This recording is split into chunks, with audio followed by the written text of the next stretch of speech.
আজিৰ ভিডিঅ'টো আৰম্ভ কৰিছোঁ গংগা নদীৰ কিনাৰৰ পৰা আৰু ৰাতিপুৱা গংগাত গা ধুলোঁ আৰু দেউতাহঁতে যিহেতু পিতৃ শ্ৰাদ্ধ কৰিবলৈ গৈছিলে আৰু পিণ্ডদান কৰিবলৈ গৈছিলে গংগাত এয়া দেউতাহঁতে পিণ্ডদান কৰি মেলি নিজৰ কৰ্মখিনি কৰি আছে আৰু নিজৰ কৰ্ম শেষ কৰি দান দক্ষিণা কৰিবলগীয়া থাকে দান দক্ষিণা কৰি মেলি তাৰপিছত লাষ্টত আমি আকৌ গংগা আৰতি কৰিম সকলোৱে মিলি এয়া কৰিবলৈ লৈছোঁ এতিয়া গংগা আৰতি আৰু গংগা আৰতি কৰি আমি অকণমান ওলাই যাম আহিছোঁ বৰ্তমান এতিয়া ৰেজিষ্ট্ৰেশ্যন কৰাবলৈ যাত্ৰা ৰেজিষ্ট্ৰেশ্যন কৰাই ল'ব লাগে তাৰপিছত মেডিকেল কৰাম তাৰপিছতহে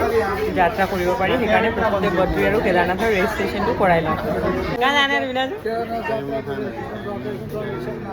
अब अनि रेजिस्ट्रेसन गरेको मेडिकल ৰেজিষ্ট্ৰেশ্যন সম্পূৰ্ণ ফ্ৰী আৰু মেডিকেলো সম্পূৰ্ণ ফ্ৰী হয় মাত্ৰ নিজৰ আধাৰ কাৰ্ড আৰু পান কাৰ্ড লৈ গ'লেই হ'ল আৰু হৰিদ্বাৰতে হোটেল ৰাহি বুলি কোৱা জেগাডোখৰতে এইখিনি ৰেজিষ্ট্ৰেশ্যন হয় আৰু লগতে মেডিকেলৰো ইমান বেছি সুবিধা আছে সম্পূৰ্ণ আপোনাৰ চেকআপ কৰিব চুগাৰ প্ৰেছাৰ চেকআপ কৰি আপুনি কি দৰৱ খাই আছে বা আগন্তুক দিনত আপুনি তালৈ যাওঁতে কিখিনি দৰৱ খাই থাকিব লাগিব সেইবোৰ সম্পূৰ্ণ আপোনালোকক দৰৱো ইয়াৰ পৰা দিয়া হয় আৰু ইয়াতো ইণ্টাৰেষ্টিং ঘটনা এটা ঘটিছে পিছে পৰে মই ভিডিঅ'বিলাকত কৈ থাকিম আৰু এতিয়া বৰ্তমান গৈ আছোঁ আমি মা মনসা মন্দিৰ চাবলৈ আৰু মন্দিৰ যাম আমি যিহেতু কেবুল কাৰেৰে ইলেক্ট্ৰিক যোনটো কেবুল কাৰ থাকে ৰুফৱে তাৰ পৰা যাম আৰু টিকেট কাটি মেলি এয়া ৰুফৱেত বহি গ'লোঁ আৰু বহি এইফালে ধুনীয়া ধুনীয়া দৃশ্য চাই আমি গৈ আছোঁ মনসা মন্দিৰলৈ বুলি আৰু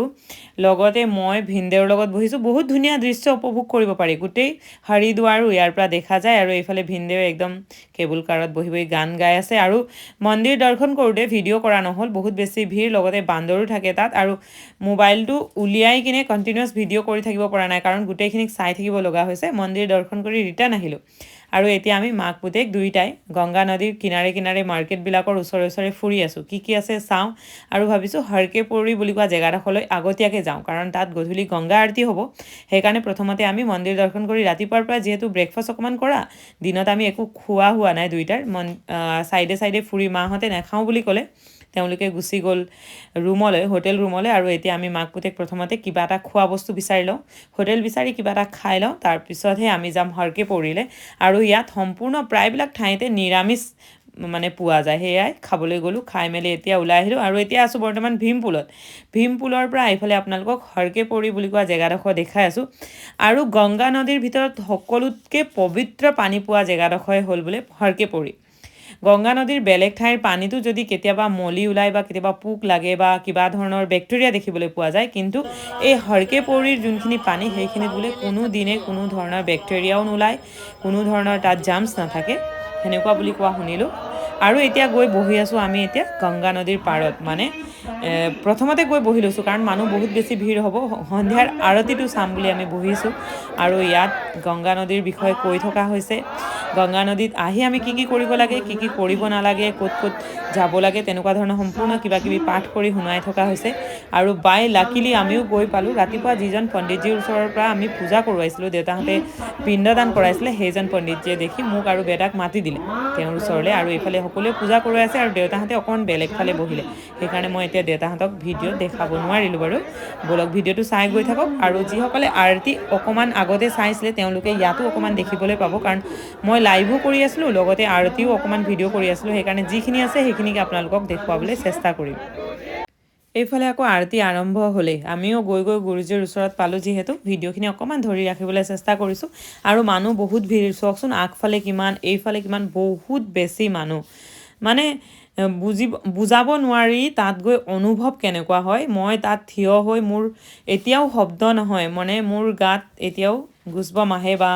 আপোনাৰ গা নোম শিয়ৰি উঠে কাৰণ সেই দৃশ্যখিনি মই উপভোগ কৰিছোঁ সেই দৃশ্যখিনিত সমভাগী হৈছোঁ সেই টাইমটো মোৰ জীৱনত আহিলে তাৰ কাৰণে মোৰ জীৱনটো বহুত বেছি ধন্য মানুহ আৰু লগতে এনেকুৱা কিছুমান মানে বস্তু হয় মই বেছি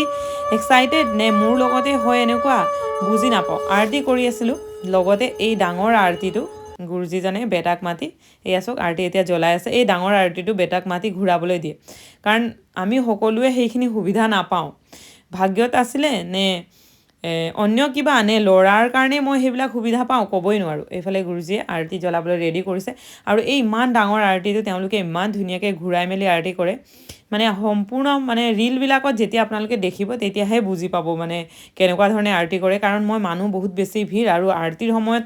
নিজে ধ্যানত আছোঁ, সম্পূৰ্ণ ভিডিঅ'খিনিও ভালকৈ কেপচাৰ কৰিব পৰা নাই। যিখিনি কিন্তু কৰিছোঁ সেইখিনি আপোনালোকক দেখুৱাবলৈ চেষ্টা কৰিছোঁ। এয়া চাওকচোন, ল'ৰাক মাতি লৈ গ'ল গুৰুজীয়ে দেখি। আৰু ইমান ভাল এটা সুযোগ পায়হি প্ৰত্যেকটো মন্দিৰত, আৰু আগতে যাওঁতেও এনেকুৱা বহুত বেছি সুবিধা পাইছে। আৰু আগৰ ভিডিঅ'বিলাক চালেও আপোনালোকে গম পাবহি আৰু মই কেনেকুৱা ধৰণৰ সুবিধা পাওঁ। সি মোৰ ওচৰত থকাৰ কাৰণে হয় নে ভগৱানেই বিচাৰে নে নিজৰ আমাৰ লাকত আছে, এইবিলাক কথা বুজি নাপাওঁ। মাহঁতেও গৈছিলে লগত, কিন্তু মাহঁতে বহুত দূৰত থাকিলে আৰু আমি মাক পুতেক দুয়োটাই আৰতি কৰাৰ অকণমান হ'লেও সুবিধা পালোঁ। এইফালে দেখিছেনে, ময়ো অকণমান সুবিধা পালোঁ আৰতি ধৰিবলৈ। এয়াই আজিৰ ভিডিঅ'ত।